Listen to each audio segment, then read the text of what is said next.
Parte 3. Os 7 pecados capitais dos educadores. Todos erram, a maioria usa os erros para se destruir, a minoria para se construir. Estes são os sábios. Corrigir publicamente. Corrigir publicamente uma pessoa é o primeiro pecado capital da educação. Um educador jamais deveria expor o defeito de uma pessoa, por pior que ele seja, diante dos outros. A exposição pública produz humilhação e traumas complexos difíceis de serem superados. Um educador deve valorizar mais a pessoa que erra do que o erro da pessoa. Os pais ou os professores só devem intervir publicamente quando um jovem ofendeu ou feriu alguém em público. Mesmo assim, devem agir com prudência para não colocar mais lenha no calor das tensões. Havia uma adolescente de 12 anos, esperta, inteligente, sociável, que estava um pouco obesa. Aparentemente, ela não tinha problema com sua obesidade. Era uma boa aluna, participativa e respeitada entre seus colegas. Certa vez, sua vida sofreu uma grande guinada. Ela foi mal numa prova. Procurou a professora e questionou a sua nota. A professora, que estava irritada com por outros motivos, desferiu-lhe um golpe mortal que modificou para sempre a sua vida, chamando-a de gordinha pouco inteligente, na frente dos colegas. Corrigir alguém publicamente já é grave, humilhar é dramático. Os colegas debocharam da jovem. Ela sentiu-se diminuída, inferiorizada e chorou. Viveu uma experiência com alto volume de tensão que foi registrada privilegiadamente no centro da memória, na memória de uso contínuo, MUC. Se considerarmos a memória como uma grande cidade, o trauma original produzido pela humilhação da professora foi como uma casa de favela edificada num belo bairro.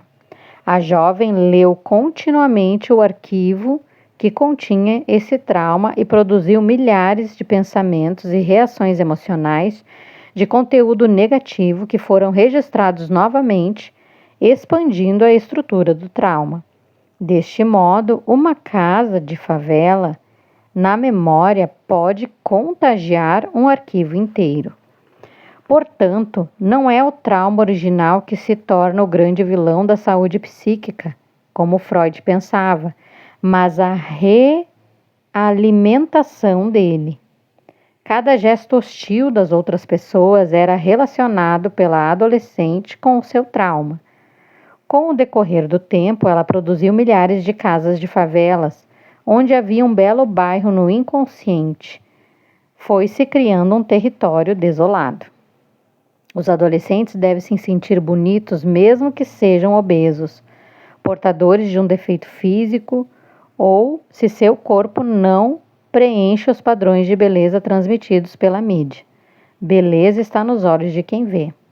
Mas, infelizmente, a mídia massacrou os jovens definindo o que é beleza no inconsciente deles. Cada imagem dos modelos nas capas das revistas, nos comerciais e nos programas de TV é registrada na memória, formulando matrizes que discriminam quem está fora do padrão. Este processo aprisiona os jovens, mesmo os mais saudáveis. Quando estão diante do espelho, o que é que eles observam? Suas qualidades ou seus defeitos? Frequentemente, seus defeitos. A mídia, aparentemente tão inofensiva, discrimina os jovens da mesma maneira como os negros foram e ainda são discriminados.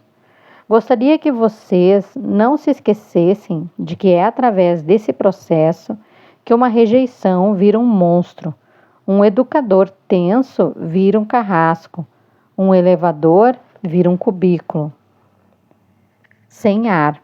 Um vexame público paralisa a inteligência e gera o medo de expor as ideias. A adolescente de nossa história começou cada vez mais a obstruir sua memória pela baixa autoestima e sentimento de incapacidade. Deixou de tirar notas boas, cristalizou uma mentira que não era inteligente. Teve várias crises depressivas, perdeu o encanto pela vida. Com 18 anos tentou o suicídio. Felizmente não morreu. Procurou o tratamento e conseguiu superar o trauma. Essa jovem não queria matar a vida. No fundo, como toda pessoa depressiva, ela tinha fome e sede de viver. O que ela queria era destruir sua dramática dor, desespero e sentimento de inferioridade. Chamar a atenção ou apontar em público um erro ou defeito de jovens e adultos pode gerar um trauma inesquecível que os controlará durante toda a vida. Ainda que os jovens os decepcionem, não os humilhem. Ainda que eles mereçam uma grande bronca, procurem chamá-los em particular e corrigi-los. Mas, principalmente, estimulem os jovens a refletir. Quem estimula a reflexão é um artesão da sabedoria. Expressar autoridade com agressividade. Certo dia, descontente com a reação agressiva do seu pai, um filho levantou a voz para ele. O pai sentiu-se desafiado e o espancou. Disse-lhe que nunca deveria falar com ele daquele modo. Aos gritos afirmou que quem mandava naquela casa era ele, que era ele que o sustentava. O pai impôs sua autoridade com violência. Ganhou o temor do filho, mas perdeu para sempre seu amor. Muitos pais agridem e criticam um ao outro na frente dos filhos. Quando estivermos ansiosos e sem condições de conversar, a melhor coisa é sair de cena. Vá para o quarto e faça outra coisa até conseguir abrir as janelas da memória e tratar com inteligência os assuntos polêmicos. Todavia, não há casais perfeitos. Todos cometemos excessos na frente dos filhos. Todos ficamos estressados. A pessoa mais calma tem seus momentos de ansiedade e irracionalidade. Portanto, embora desejável, não é possível evitar todos os conflitos na frente dos filhos. O importante é o destino que damos aos nossos erros. O mesmo princípio serve para os professores. Quando dermos um espetáculo agressivo na frente das crianças, devemos pedir desculpas não apenas para o nosso cônjuge, mas também para os filhos, pela manifestação de intolerância a que assistiram. Se temos coragem para errar, devemos ter coragem para refazer nosso erro. Uma pessoa autoritária nem sempre é bruta e agressiva. Às vezes, sua violência está disfarçada numa delicada imutabilidade e teimosia. Ninguém muda sua opinião. Se insistirmos em manter nossa autoridade a qualquer custo, estaremos cometendo um pecado capital na educação dos nossos filhos. Nosso autoritarismo controlará a inteligência deles. Nossos filhos poderão reproduzir nossas reações no futuro. Aliás, observe que costumamos reproduzir os comportamentos dos nossos pais que mais condenamos em nossa infância. O registro silencioso não trabalhado cria moldes no secreto da nossa personalidade. Alguns filhos, quando estão irritados, apontam os erros dos seus pais e os provocam. Quantos pais perdem o amor de seus filhos porque não sabem dialogar com eles quando são desafiados? Têm medo de que o diálogo lhe roube a autoridade. Não conseguem ser questionados. Alguns pais odeiam quando seus filhos comentam sobre suas falhas. Eles parecem intocáveis, reagem com violência e impõem uma autoridade que sufoca a lucidez dos filhos. Estão formando pessoas que também reagirão com violência. Os pais que impõem sua autoridade são aqueles que têm receio das suas próprias fragilidades. Os limites devem ser colocados, mas não impostos. Alguns limites, como comentei, são inegociáveis porque comprometem a saúde e a segurança dos filhos. Mas mesmo nestes casos, deve-se fazer uma mesa redonda com os filhos e dialogar sobre os motivos desses limites. Nesses 20 anos atendendo inúmeros pacientes, descobri que certos pais eram super amados pelos seus filhos. Eles não os espancaram, não eram autoritários, não deram bens materiais a eles e nem tinham privilégios sociais. Qual foi o seu segredo? Eles se deram aos filhos, educaram a emoção dos filhos, cruzaram seu mundo com o mundo deles. viveram naturalmente sem mesmo conhecer os princípios que comentei sobre os pais brilhantes. O diálogo é uma ferramenta educacional insubstituível. Deve haver autoridade na relação pai-filho e professor-aluno, mas a verdadeira autoridade é conquistada com inteligência e amor. Pais que beijam, elogiam e estimulam seus filhos desde pequenos a pensar não correm o risco de perdê-los e de perder o respeito deles. Não devemos ter medo de perder nossa autoridade, devemos ter medo de perder nossos filhos. Ser excessivamente crítico, obstruir a infância da criança. Havia um pai preocupadíssimo com o futuro do seu filho. Queria que ele fosse ético, sério e responsável. A criança não podia cometer erros nem excessos. Não podia brincar, se sujar e fazer peripécias como toda criança. Tinha muitos brinquedos, mas eles ficavam guardados porque o pai, com o aval da mãe, não admitia bagunça. Cada falha, nota ruim ou atitude insensata do filho eram criticadas imediatamente pelo pai.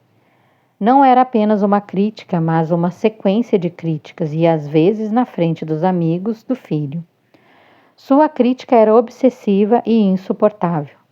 Não bastasse isso, querendo pressionar o filho para que ele se corrigisse, o pai comparava seu comportamento com o dos outros jovens. O menino se sentia o mais desprezado dos seres. Pensou em até desistir da vida por achar que não era amado por seus pais. O resultado?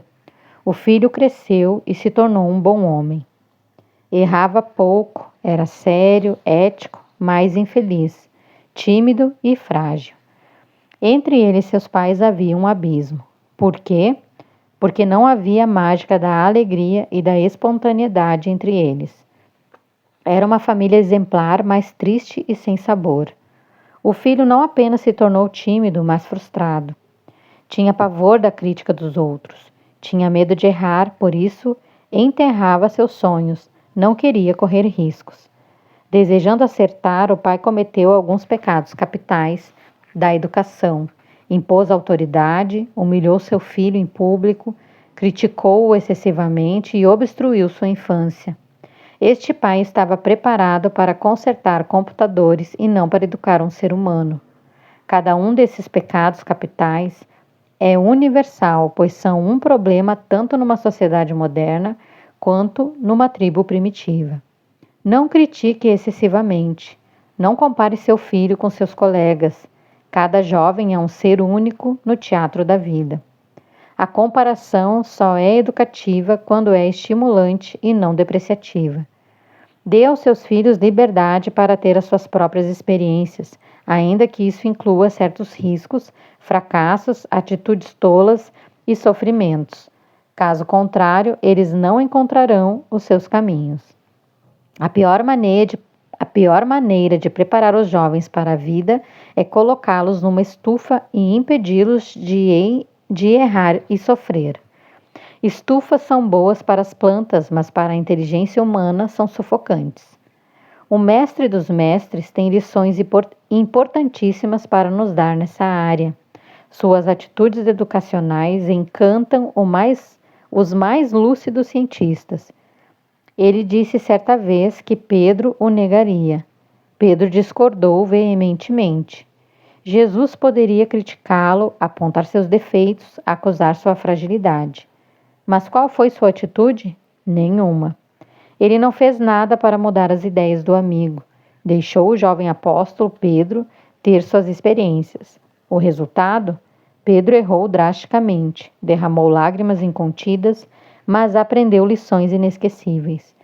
Se não tivesse errado e reconhecido sua fragilidade, talvez jamais amadurecesse e se tornasse quem foi. Mas como falhou, aprendeu a tolerar, a perdoar, a incluir. Estimados educadores, temos de ter em mente que os fracos condenam, os fortes compreendem. Os fracos julgam, os fortes perdoam.